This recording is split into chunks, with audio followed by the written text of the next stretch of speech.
আমরা দেখব discrete differentiation.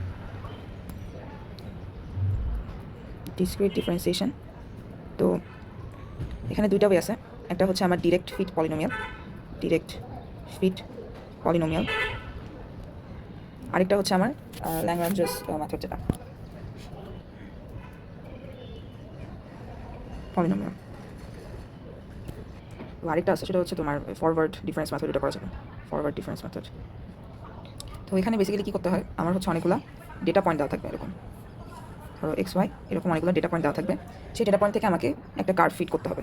মানে ধরো তোমার হচ্ছে এক্স ওয়াই এক্সিস, এখানে হচ্ছে অনেকগুলো পয়েন্ট এরকম অনেক স্ক্যাটার দেওয়া। তখন তো তুমি বুঝবা না যে আসলে কার্ভটা কীরকম দেখতে। তো আমরা ডেটা পয়েন্টস থেকে যে কার্ভ আনতেছি, একটা ইকুয়েশন বানাচ্ছি, হ্যাঁ, সেটা হচ্ছে আমরা এখানে লাগাবো, এই যে ডিরেক্ট ফিট পলিনোমিয়াল আর ল্যাগ্রাঞ্জ পলিনোমিয়াল। আর ফরওয়ার্ড ডিফারেন্সে বেসিক্যালি আমরা ভ্যালু নিয়ে কাজ করি, আমরা এখানে কোনো ইকুয়েশন পাই না। তো প্রথমে আসি ডিরেক্ট ফিট পলিনোমিয়াল নিয়ে। ডিরেক্ট ফিট পলিনোমিয়ালস, তো এটা কি হয় যে তোমার ধরো n+1 number of data point আছে, তোমাকে n+1 number of data point দিয়ে দিছে। এখন আমি এতগুলো পয়েন্ট দিয়ে একটা nth অর্ডারের পলিনোমিয়াল সেট করতে পারি, nth অর্ডারের পলিনোমিয়াল বানাতে পারি। তাইলে তোমার একটা পলিনোমিয়ালের জেনারেল ইকুয়েশন কী হয়, Pn(x) হচ্ছে a0 plus a1x plus dot dot dot plus an-1 x⁻n-1 plus an x⁻n, এরকম হয়। তা আমরা ট্রাই করবো যে আমাদের যে ডেটা পয়েন্টগুলো দেওয়া থাকবে সেটা থেকে এরকম একটা পলিনোমিয়াল ইকুয়েশনে নিয়ে আসবো, তারপর এখান থেকে কাজ করবো। যদি আমি ইকুয়েশন পেয়ে যাই, এটা তো তাহলে আমি ইজিলি কী করতে পারবো, ডিফারেন্সিয়েট করতে পারবো, আমার আর কোনো প্যারা নেই, তাই না? তো আমরা হচ্ছে এক্সাম্পল 2 দেখবো। এক্সাম্পল 2, তো এখানে কী আছে, অনেকগুলো ডেটা পয়েন্ট দেওয়া, সেগুলো লিখি। তো এগুলো লিখলাম, এটা হচ্ছে আমার এটা হচ্ছে রেডিয়াস কাইন্ড অফ বলতে পারবো আমি। আচ্ছা, পরের বছরটা এগুলো কি, তো আমার একটা টেবিল দেওয়া, হ্যাঁ, যেখানে আর রেডিয়াস দেওয়া, আর হচ্ছে ইউ হচ্ছে আমার রেডিয়াল বরাবর যে ডিস্টেন্সগুলো ওইগুলো দেওয়া। তো এখানে বলছে যে আমাকে বেসিক্যালি এই নাম্বারে বলা আছে যে আমাকে স্ট্রেইন বের করতে হবে, যে স্ট্রেইন হচ্ছে বেসিক্যালি ∂u/∂r। তো আমাকে ইউকে কী করতে হবে, আর এর রেসপেক্টে ডিফারেন্সিয়েট করতে হবে। তো আমি ইউকে যদি আর এর রেসপেক্টে ডিফারেন্সিয়েট করতে চাই, তো আমার তো ফার্স্টে ইউ এর একটা ইকুয়েশন বের করতে হবে। আমি যদি ইকুয়েশন বের করে ফেলি, তারপরে তো আমি ডিফারেন্সিয়েট করতে পারবো, কোনো সমস্যা নেই। দেন কোন পয়েন্টে বলা হয়েছে, এখানে বলছে যে অ্যাট r = 1.1 সেন্টিমিটারে বের করতে বলছে আমাকে। আর বি নাম্বারে বলছে যে তুমি স্ট্রেস বের করবা, সেই স্ট্রেসের ফর্মুলা বলে দিছে E/1 - v², strain plus strength, এটা। তো এখানে দেখো, এখানে হচ্ছে তোমাকে তো আগে যদি স্ট্রেস বের করতে হয়, এই স্ট্রেইনটাও লাগবে। এটাও বলছে যে স্ট্রেস অ্যাট r = 1.1 সেন্টিমিটার, বাকি সব ভ্যালুগুলো দেওয়া, এটা জাস্ট এক লাইনের, আর কিছু না, জাস্ট ভ্যালুগুলো আর কি বসালে আমি একটা স্ট্রেস পাবো। তো এই ম্যাথে যেটা চাইছে সেটা একটু বলি। এখানে বলছে একটা প্লেট আছে, ধরো রেক্ট্যাঙ্গুলার প্লেট, এরকম একটা রেক্ট্যাঙ্গুলার প্লেট, সেই রেক্ট্যাঙ্গুলার প্লেটে একটা হোল আছে এরকম। তো হোল থাকার কারণে কী হয়, এই যে আমার হোলের চারপাশে স্ট্রেস কনসেন্ট্রেশন তৈরি হয়। মানে আমাকে বলছে এটা ধরো x অ্যাক্সিস অ্যান্ড এটা হচ্ছে y অ্যাক্সিস।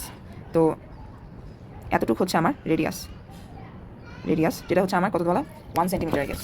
রেডিয়াস হচ্ছে বলা 1 সেন্টিমিটার, রেডিয়াস হচ্ছে 1 সেন্টিমিটার। দেন তুমি ধরো এখানে কোথাও আসো, সেটা হচ্ছে এই কার্ভের এরকম আমি বলতে পারি, এটা হচ্ছে ইউ হচ্ছে তুমি যে রেডিয়ালি ডিসপ্লেসমেন্টটা দেখতেছি আমি রেডিয়ালি, সেটাকে আমি ইউ দিয়ে ডিনোট করতেছি। আর মানে হচ্ছে আমি আমার রেডিয়াস কতটুকু, ঠিক আছে, সেটা বলতেছে আমাকে। তাহলে ইউ আর বুঝলাম, আর এই অ্যাঙ্গেলটা ধরলাম থিটা, মানে সে এক্স এক্সিস থেকে কত অ্যাঙ্গেল উপরে আছে এরকম পজিশন বোঝানোর জন্য। তো ইউ আর দুইটাই পজিশন, জাস্ট আর হচ্ছে আমার রেডিয়াস বোঝাচ্ছে, আর ইউ হচ্ছে আর বলতে রেডিয়াস বলতে ধরো এতটুকু 1, এতটুকু 1.1, এতটুকু 1.2 এরকম বোঝাচ্ছে। আর ইউ বলতে কী বোঝাচ্ছে, আমি যে রেডিয়ালি ঘুরতেছি, সেই পজিশনটা আমাকে ইউ দ্বারা বোঝাচ্ছে। তাহলে আমাকে বলছে যে আমি যদি ইউকে আর এর রেসপেক্টে ডিফারেন্সিয়েট করি, আমি হচ্ছে স্ট্রেইন পাই। তাহলে আমাকে এখন কী করতে হবে, আমাকে এখন ইউ এর ইকুয়েশন বের করতে হবে। আমাকে বলছে third order polynomial interpolation use করে আমাকে হচ্ছে এই কাজটা করতে হবে। থার্ড অর্ডার পলিনোমিয়াল বানাতে হবে, তো থার্ড অর্ডার পলিনোমিয়ালের জন্য আমার কতগুলো ডেটা সেট লাগবে, 4টা লাগবে, কজ আমরা একটু আগে দেখে আসছি যে n+1 number of data points দিয়ে আমি nth অর্ডারের একটা পলিনোমিয়াল বানাই। 4টা ডেটা সেট লাগবে। সেই ডেটা সেট হবে হচ্ছে যেই পয়েন্টে তোমাকে স্ট্রেইনটা বের করতে বলছে, আমাকে বের করতে বলছে আর অ্যাট 1.1 সেন্টিমিটার। তাহলে এই 1.1 সেন্টিমিটারের কাছাকাছি যে ডেটা সেটগুলো আছে ওইগুলো আমরা ইউজ করবো। এর আগে হচ্ছে আমরা এটা লিখি, ইউ এর ইকুয়েশনটা লিখি, পলিনোমিয়াল ইকুয়েশন। এটা হচ্ছে আমরা ধরলাম a0 + a1r + a2r² + a3r³ এটা হচ্ছে আমার ইকুয়েশন। এখন এখান থেকে আমার কী বের করতে হবে, এই যে a0, a1, a2, a3 এই 4টা কনস্ট্যান্ট আমার বের করতে হবে। তাহলে আমরা কী করবো, আমরা হচ্ছে কোন পয়েন্টগুলো নেব দেখি। আমাকে বের করছে r = 1.1 সেন্টিমিটারে, তাহলে হচ্ছে এটার কাছাকাছি কোনগুলো ভ্যালু আছে, তাহলে আমরা এই প্রথম 4টা নিই, তাহলেই তো হয়। এটাই হচ্ছে 1.1 এর সবচেয়ে কাছাকাছি যেগুলো। তা আমরা হচ্ছে কোনগুলো ইউজ করবো? আর ইকুয়ালস টু 1, 1.1, 1.2, 1.3 সেন্টিমিটার, এই ভ্যালুগুলো আমরা ইউজ করবো। তো এখন যদি আমরা ধরো আর যখন 1.0 সেন্টিমিটার, তখন ইউ এর ভ্যালু হচ্ছে কি -0.001 সেন্টিমিটার। তো এটা যদি আমি এখন এই ইকুয়েশনে বসাই তাহলে কীরকম লাগবে এটা দেখতে? U of 1.0 equals to -0.001, basically সেটা ইকুয়ালস টু কী হবে? a0 plus a1 plus a2 plus a3, এটা সেমভাবে আমি হচ্ছে এখানে 1.1 বসাবো আর এর ভ্যালু, তাহলে 1.1 -0.010689, a0 plus a1 1.1 plus a2 1.1 whole square plus a3 1.1 cube. এরপরে হচ্ছে 1.2 প্লাস 1.3, এখানেও সেমভাবে ভ্যালুগুলো বসাবো, a0 প্লাস a1 1.2 প্লাস 2 into 1.2 square plus a3 into 1.2 cube. আর আছে হচ্ছে -0.01136 ইকুয়ালস হচ্ছে a0 plus a1 1.3 plus a2 1.3 square plus a3 1.3 cube. তো আমরা হচ্ছে 4টা ইকুয়েশন পাইছি, এটা হচ্ছে আমার 4টা ইকুয়েশন। এই 4টা ইকুয়েশন দিয়ে এখন কী করবো? এই 4টা ইকুয়েশন দিয়ে আমি একটা ম্যাট্রিক্স বানাবো, মানে আমার 4টা ইকুয়েশন বেসিক্যালি সলভ করতে হবে। আমি তো এখন আর এইভাবে 4টা ইকুয়েশন সলভ করতে পারবো না ম্যাট্রিক্স ছাড়া বেসিক্যালি। তো আমরা যদি ম্যাট্রিক্সে বসাই, সেটা আসবে হচ্ছে 1 1 1 1 1 1, এখানে আসবে 1.1 1.2 1.3 1.1 স্কোয়ার 1.2 স্কোয়ার 1.3 স্কোয়ার, আসবে 1.2 cube 1.1 cube 1.2 cube 1.3 whole cube.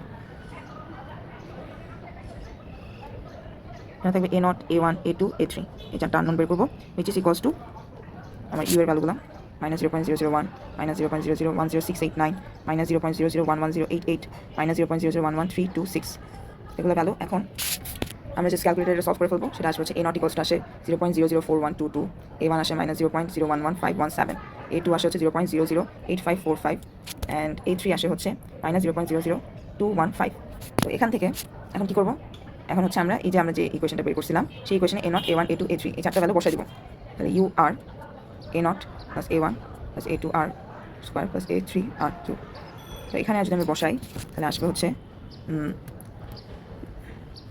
0.004122 -0.011517 আর প্লাস 0.008545 আর স্কোয়ার -0.00215 আর কিউব। এটা হচ্ছে আমার ইকুয়েশন। কিন্তু আমাকে কী চাইছে?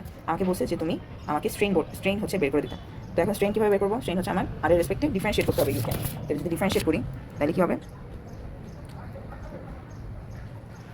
Del u by del r which is equals to, তুমি যদি এটাকে ডিফারেন্সিয়েট করো, a0 তো হবে না, কারণ a0 এর সাথে কোনো রেডিয়াস নাই। তাহলে এখানে কী হবে? এখানে শুধু হবে a1, এটা কী হবে? এটা হচ্ছে +2 a2 আর এটা কী হবে? এটা হচ্ছে +3 a3 আর স্কোয়ার। এটা হচ্ছে আমার ইকুয়েশন।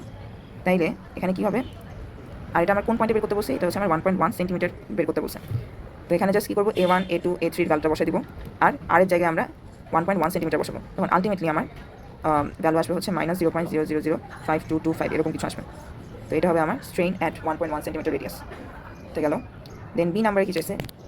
বি নাম্বারে আমাকে স্ট্রেস বের করতে বলছে, সেটা হচ্ছে sigma of theta e by 1 - b square strain plus strain of theta. তো এখানে তোমার সব ভ্যালু দেওয়া, এই যে স্ট্রেইন অফ থিটা, তারপর হচ্ছে তোমার ইয়ংস মডুলাস, পয়জনস রেশিও, তো সবই দেওয়া আছে তোমাকে। আলটিমেটলি আমি সব ভ্যালু বসে দেবো। আর এই স্ট্রেইনও আমরা আগের কোশ্চেনে পেয়ে গেছি। আর এটা আমার কোন পয়েন্টে বের করতে বলছে? এটা 1.1 সেন্টিমিটার বের করতে বলছে। তাহলে আমরা একই ভ্যালু বসাবো। 200 × 10⁻³ মেগাপ্যাসকেল ধরলাম, এবার 1 - 0. স্কোয়ার, তারপর এখানে আমার যেটা ভ্যালু আসছিল 0.3 ইন্টু এই ভ্যালুটাও দেওয়া আছে 29733। সেখান থেকে আলটিমেটলি আসে 81.20659 মেগাপ্যাসকেল, এরকম কিছু আসবে। তো এতটুকু ছিল হচ্ছে আমার এক্সাম্পল 2 এর ম্যাথটা।